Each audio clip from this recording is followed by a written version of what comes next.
Bem-vindo ao programa Hora do Estudo Bíblico, com o doutor e professor Lehmann Strauss. Este estudo é o resultado do tempo pessoal com o Senhor, da experiência de ministério pastoral e das conferências bíblicas do Dr. Lehmann Strauss, que nos instrui e encoraja com o ensino da Palavra de Deus. Agora com você, Hora do Estudo Bíblico, na apresentação de Aurélio Campos. Muito obrigado por incluir a Hora do Estudo Bíblico em sua agenda de hoje. Mais uma vez, um caloroso muito obrigado por suas orações. Você é parte desse programa de rádio. Sem você, fica difícil prosseguir. Portanto, continue nos ouvindo. Bem, temos aqui outros nomes de Deus que vamos estudar juntos nas Escrituras. Antes, porém, vamos orar. Pai de amor, nossa dependência está mais uma vez onde deve estar, em Ti, Senhor. Sem a Tua ajuda, nada podemos fazer. Nós te agradecemos pelo rádio que tem sido um meio de espalhar a santa palavra por toda a terra. Te agradecemos pela parte que temos neste trabalho. Oramos, Senhor, pelos idosos, pelos jovens. Cada um deles tem suas necessidades especiais. Dê-nos apreciação uns pelos outros. Senhor, ajude aos jovens a apreciar os mais velhos e nós, os mais velhos, a apreciar os jovens. Te agradecemos pelo privilégio de compartilhar a Tua palavra hoje. Ajuda-nos, Senhor, a fazer o que é certo e que nossos ouvintes sejam abençoados com o estudo de hoje. Te pedimos em nome de Jesus. Amém. Hoje vamos considerar o nome de Deus, que é a palavra Senhor, grafada com S maiúsculo e as outras letras minúsculas. A palavra hebraica é Adonai. A-D-O-N-A-I. Ela ocorre cerca de 300 vezes no Velho Testamento e sempre se traduz por Senhor com S maiúsculo. Lembre-se de que este nome se distingue de Jeová, que se traduz como Senhor com todas as letras maiúsculas. Assim, quando você ler a sua Bíblia e vir a palavra Senhor com S maiúsculo e as outras minúsculas, não é a mesma coisa para Deus quando ele aparece com todas as letras maiúsculas. Assim como Elohim é Deus com D maiúsculo e as outras minúsculas, ele é um nome plural que quer dizer Deus Trino ou o Deus tripessoal, e confirma ao cristão a ideia da trindade. Pluralidade é parte do nome Adonai. A forma singular de Adon também é encontrada no Velho Testamento. Este era um nome muito familiar para os judeus e temos visto alguns em nossos estudos. Já vimos que os judeus, muito frequentemente, substituíam Jeová por este nome. Esta palavra Senhor ou Adonai é usada tanto para a divindade quanto para a humanidade, portanto, aplicada a Deus e ao homem. No entanto, a marca distintiva entre os dois está na grafia. Observe bem isto. Quando encontramos a palavra Senhor com todas as letras minúsculas, ela é usada no sentido humano. Sempre que temos um mestre humano ou um empregador humano, frequentemente o termo Senhor é usado sempre em minúsculas, jamais com S maiúsculo. Mas todas as vezes quando é usado como Deus, ele é grafado com S maiúsculo. A raiz hebraica de onde esse nome deriva quer dizer julgar ou governar. Ela corresponde ao grego kurios, que quer dizer mestre, um senhor ou o senhor. Aquele que exerce governo, aquele que exerce autoridade. Portanto, tenha isso sempre em mente.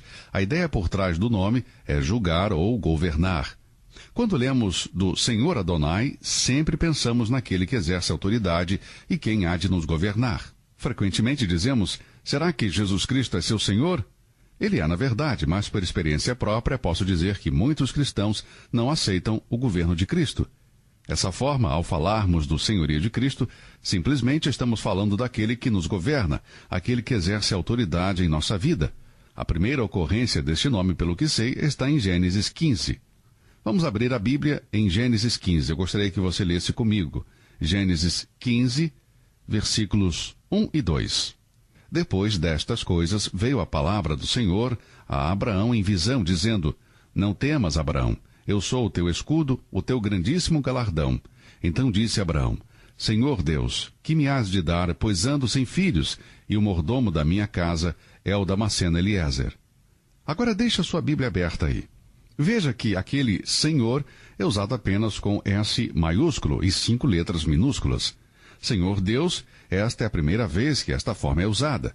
Vamos examinar seu uso em 2 relacionamentos terrenos. O primeiro relacionamento é aquele do servo e seu mestre. Abra agora no livro de Gênesis 24. Gênesis 24. Parece que Abraão está mandando o seu servo mais velho ir para que este consiga uma esposa para Isaque. Nestes versos, a palavra Adonai é traduzida por mestre. Às vezes, ela é traduzida por mestre e não por senhor. Se você ler cuidadosamente, verá que este relacionamento de escravo com o seu senhor e mestre era diferente daquele de um servo contratado pelo seu empregador. Se o servo contratado não gostasse de seu serviço, ele poderia desistir ou poderia entrar em greve, mas não o escravo. Você veria que o escravo havia sido comprado e era propriedade de seu mestre. Ele aceitava a vontade de seu mestre e a obedecia de forma completa. E é por isso que frequentemente achamos na Bíblia onde um empregado ou escravo que chama seu empregador de mestre. Agora, há dois princípios que se aplicam a seu relacionamento entre escravo e seu senhor e mestre. O primeiro é o mestre que tem o direito absoluto de receber obediência de seu escravo. Não estou sancionando a escravidão, simplesmente estou usando uma ilustração. Graças a Deus que a escravidão já foi abolida aqui na América. Mas estou simplesmente usando uma ilustração. Agora Moisés aprendeu que Deus o designou para a tarefa de libertar o povo da escravidão dos egípcios. Você vai se lembrar disso em nossa referência sobre isto em Êxodo capítulo 3. Moisés ofereceu desculpas e, no entanto, Deus revelou a si mesmo como Jeová, o grande Eu Sou. Ele continuou com mais desculpas e Deus respondeu com a certeza contra cada desculpa. Deus disse a Moisés, o meu Senhor, com S maiúsculo apenas. Então disse Moisés ao Senhor, meu Senhor, eu não sou homem eloquente, nem de ontem, nem de anteontem, nem ainda desde que tens falado a teu servo, porque sou pesado de boca e pesado de língua. Veja que ele usa Senhor e se chama a si mesmo de servo. Agora este é o bom relacionamento como deveria ser. Deus é o nosso Senhor, Ele é o nosso mestre, somos seus escravos ou seus servos. No momento em que Moisés usou a palavra Senhor ou Adonai, ele se comprometeu com Deus. Ele admitiu que seu mestre era absolutamente digno de toda a obediência. Dessa forma, não havia mais nada a fazer a não ser obedecer. Não há direitos para os escravos, a não ser fazer sua tarefa designada por seu mestre. Quando Moisés morreu, Deus disse a Josué, Moisés, meu servo, é morto. Levanta-te, pois, agora, passa este Jordão, tu e todo este povo, para a terra que eu dou aos filhos de Israel. Todas as vezes que o mestre perdia seu escravo, ele procurava outro para tomar o seu lugar. Mas Josué tinha que conhecer a Adonai. Ele tinha que conhecer ao Senhor. Ele precisava conhecer o mestre e sua relação com ele, a saber, se ele era escravo de seu mestre. Agora Josué era um grande general que possuía uma rara estratégia militar que suas batalhas na guerra iriam provar. Mas este homem deveria se tornar escravo de Adonai e deveria assumir qualquer tarefa dada por seu mestre. Jericó estava diante de Israel. Esta fortaleza murada jamais fora ultrapassada. Quando Josué estava parado diante da cidade, observando a cidade, ele viu um homem parado com sua espada em riste. Sabendo que ele havia sido indicado para assumir o lugar de Moisés, Josué desafiou a presença do homem que sacava a espada. Ele disse, És tu dos nossos ou dos nossos inimigos? Depois o homem replicou, Não, mas venha agora como príncipe do exército do Senhor. Depois Josué se prostrou com seu rosto em terra e o adorou, e disse-lhe, Que diz meu senhor ao seu servo? Agora por que ele o adorou? Meus amigos, aquela pessoa maravilhosa que ficou diante de Josué naquele dia não era ninguém menos que o Senhor Jesus Cristo, na sua forma pré-encarnada. Não era necessário se discutir se era um corpo substancial ou outra forma. Não é este o ponto. Precisamos apenas saber que Josué prestou honra divina àquele homem, que pertence apenas a Deus, uma honra a Adonai, ao Senhor somente, pois somente ele é digno. Ele apareceu a Josué como capitão de nossa salvação, de acordo com Hebreus 2:10.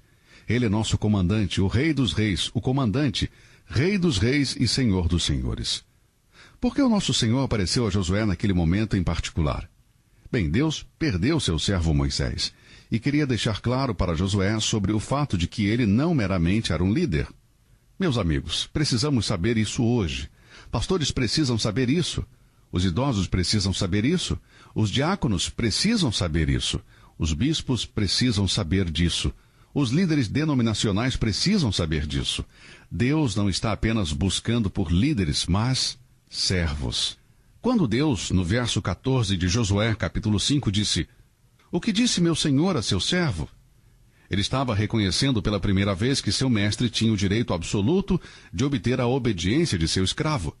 Os eruditos concordam que os tradutores da Bíblia Almeida erraram em deixar de usar Senhor com letra maiúscula aqui em Josué capítulo 5, mas de fato ela se encaixa muito bem aqui. Agora, tudo isso era sem dúvida uma experiência de humilhação para Josué, mas ele precisava ser humilde. Ele precisava aprender que ele não podia lutar batalhas espirituais com armas humanas. Nem tampouco poderiam os líderes serem bem-sucedidos sem se curvarem ao senhorio de Cristo e se colocarem como escravos, pois de fato, meus amigos, todas as coisas foram colocadas sob seus pés e fomos comprados pelo seu sangue. Fomos comprados com posse exclusiva de Cristo. Josué obedeceu ao seu senhor uma vez quando disse: "Descalça os sapatos de teus pés, porque o lugar em que estás é santo", e fez Josué assim. Josué fez isso. Isso era semelhante ao que foi dito a Moisés 40 anos antes. O registro está nas Escrituras em Êxodo, capítulo 3, versículo 5. A lei declarava que quando um israelita era incapaz de desempenhar uma tarefa dada por Deus, ele deveria reconhecer isso tirando o sapato. Agora o Senhor apresentava ao seu servo Josué ordens que vinham do quartel-general. Ele deveria obedecer ordens de seu mestre. Ele estava obedecendo ordens do próprio Deus. Em Josué capítulo 6, o Senhor conta seus planos a Josué sobre a campanha de Jericó. Como Josué iria explicar esse tipo de estratégia militar para os seus homens? Andando em redor de Jericó uma vez por dia, por 6 dias, soprando as buzinas e depois, no 7º dia, marchando 7 vezes e ainda soprando as buzinas. Como ele iria explicar tudo isso aos seus oficiais? Certamente estes homens que se reuniram a Josué esperavam que ele dissesse: "Já decidi como devemos tomar Jericó?" Já posso imaginar seus rostos quando Josué disse a eles que eles deveriam meramente marchar em torno dos muros por 6 dias e por 7 vezes no 7º dia. Ah, mas o Senhor tinha dado as ordens a seu servo e escravo que nada poderia fazer senão obedecer à voz de Deus. O primeiro princípio sobre o relacionamento mestre e servo era o relacionamento de absoluta obediência do servo. Quando Josué obedeceu a Adonai em Jericó, ele garantiu o sucesso. Mas o capítulo 7 de Josué revela uma trágica derrota em Ai, logo depois de um notável triunfo em Jericó. Confiante, depois de uma vitória notável, Josué falhou em consultar ao Senhor e foi contra Ai em sua própria força. Ele confiou em seu próprio gênio militar e planejou seu próprio ataque contra Ai. Ele não seguiu as ordens de seu mestre, e os homens de Ai colocaram o exército de Israel para correr. Leia o capítulo 7 de Josué e lá você verá a tragédia de um servo de Deus tomando as coisas em suas próprias mãos e operando independente de Deus. Mas Josué tinha um retorno. Imediatamente ele caiu com a face diante do Senhor, clamando Adonai repetidas vezes: "Senhor, mestre, Senhor, mestre." Mas Deus disse a Josué: "Levanta-te, porque estás prostrado assim sobre o seu rosto?" Josué estava clamando ao Senhor enquanto recusava-se a fazer a sua vontade. Veja, meu amigo, podemos clamar ao Senhor, até chamar Jesus de Senhor, mas se não nos submetermos à sua vontade, então teremos problemas. Somos uma farsa e seremos hipócritas. Temos aqui uma solene lição para cada um de nós cristãos. Jesus Cristo é Senhor de tudo, que não haja engano algum sobre isso. Atos 10:36, Ele é Senhor de toda a terra. De acordo com Atos 17:24, Ele é Senhor tanto dos mortos quanto dos vivos. De acordo com Romanos 14:9, Ele é o Senhor da glória. 1 Coríntios 2:8, Ele é o Senhor dos céus. 1 Coríntios 15:47, Ele é Senhor dos senhores. Apocalipse 19:16. E Ele, meus amigos, Ele mesmo solenemente nos adverte que chamá-lo de Senhor não é o bastante para entrarmos no reino dos céus. Cada indivíduo deve se curvar diante de Jesus Cristo como Senhor e Mestre, fazendo a sua vontade como seu escravo e obedecendo-o. Eu me lembro das palavras de Jesus que disse: "Por que me chamais Senhor, Senhor, e não fazeis as coisas que eu vos mando?" Agora, o segundo princípio que se aplica ao relacionamento mestre-servo é o relacionamento entre o escravo e seu senhor. É o fato de que o escravo tem direito de esperar provisões de seu mestre. Aqui é onde a responsabilidade está sobre o próprio senhor. O escravo jamais deve se preocupar com a provisão, proteção ou orientação providencial. Estas coisas são responsabilidades do mestre. O homem caído precisa de um senhor. Nossos julgamentos foram prejudicados pelo pecado. Precisamos de uma provisão. Precisamos de proteção exterior, além de nós mesmos. Eu já disse muitas vezes, citando as Escrituras, somos como criancinhas, dificilmente sabemos como sair ou como entrar. Precisamos de Deus em nossas vidas. Se o homem não se render ao Senhor Jesus Cristo e não depender dele, então ele se tornará escravo do poder demoníaco. O homem precisa de segurança, sendo assim ele precisa do senhorio de Cristo, ele precisa de um mestre. Mas nenhum homem pode servir a dois senhores, disse Cristo. Veja que Josué clamou para que Israel tomasse uma decisão sobre quem deveria servir. Paulo, da mesma forma, tornou claro que ninguém pode servir a dois senhores. Josué disse, escolhei a quem servir. Agora, à medida que o homem se submete ao senhorio de Cristo, ele pode contar com o abençoado Jesus para o proteger e prover para ele. Josué aprendeu isto em Jericó. Assim fez Paulo na primeira vez quando ele encontrou-se com seu Salvador em Atos 9, no caminho de Damasco. Ao primeiro som de seu novo mestre, ele gritou, quem és tu, Senhor? Senhor, que queres que eu te faça? Atos 16, 31. E daquele momento em diante, Paulo sabia das bênçãos que seu novo mestre traria e aprendeu a se contentar. Você se pergunta por que o apóstolo Paulo podia dizer, aprendi a me contentar em todas as situações que me encontre. Deixe-me contar a você um segredo para a vida, meu amigo. Em Atos 16, quando Paulo foi salvo imediatamente depois de sua salvação, ele disse, Senhor, que queres que faça? Creio que haja muitos cristãos neste mundo que já foram há anos, mas que ainda precisam dizer ao Senhor, Senhor, mestre, o que queres que eu faça? Você já fez isso?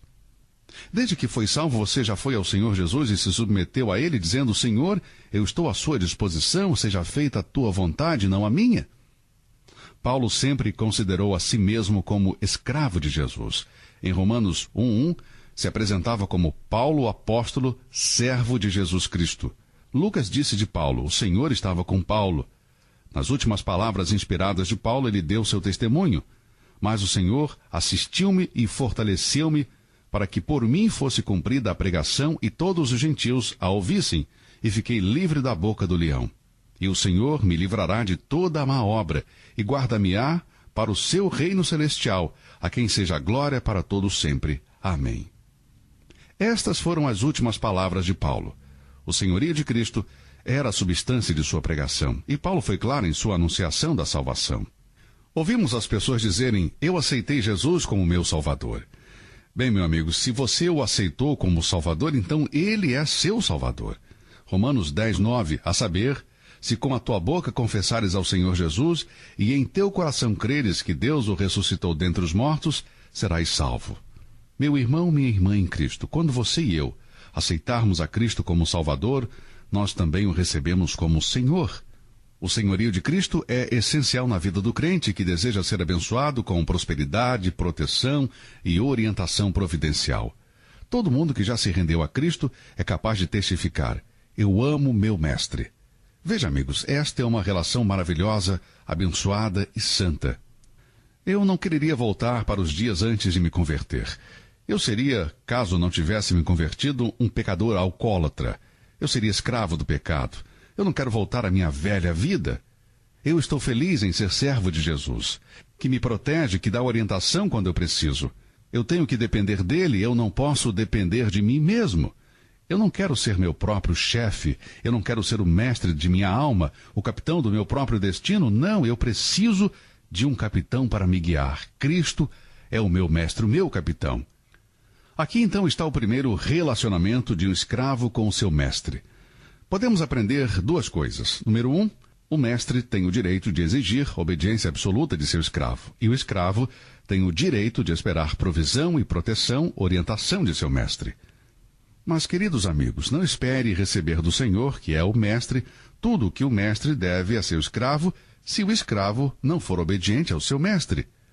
Todas as vezes que você vir a palavra de Deus em sua Bíblia grifada com S maiúsculo e as outras minúsculas, pare um pouco e pergunte a si mesmo: estou submetido ao Senhor Jesus Cristo?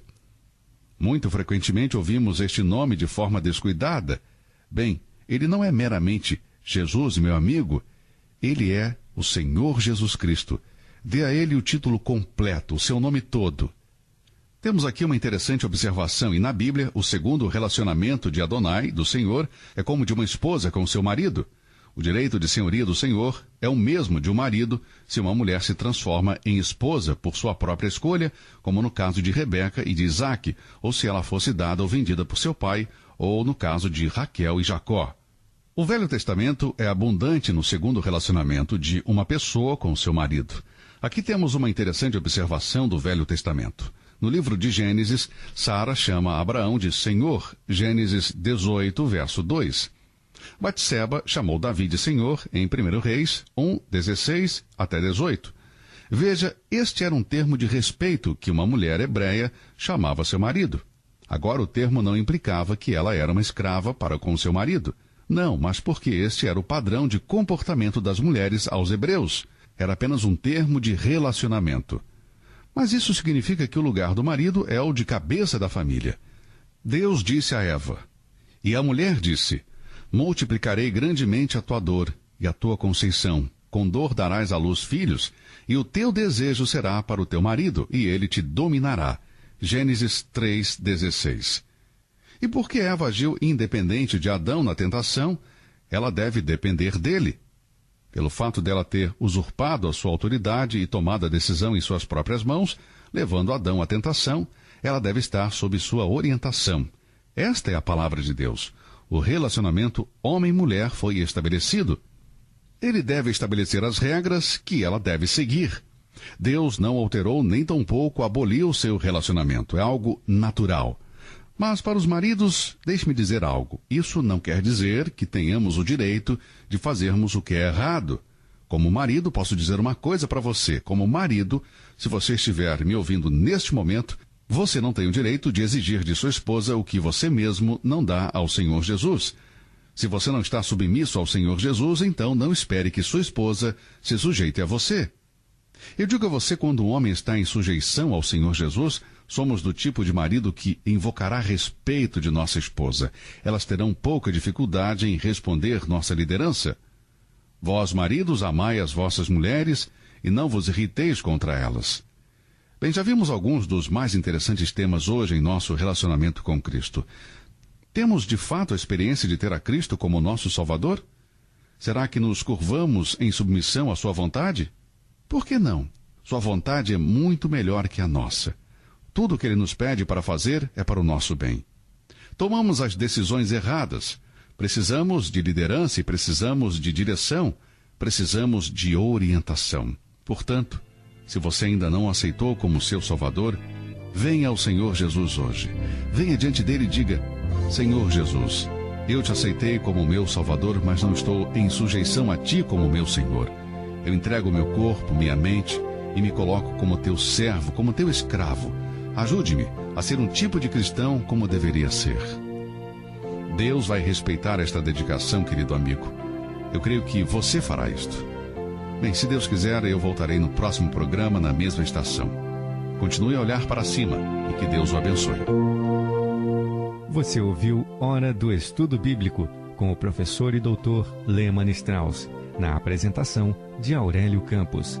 Se você deseja ouvir novamente esta mensagem, visite a nossa página na internet www.bbnradio.org. Fica o convite para você nos acompanhar amanhã, neste mesmo horário, aqui na BBN. Hora do Estudo Bíblico é uma produção da BBN.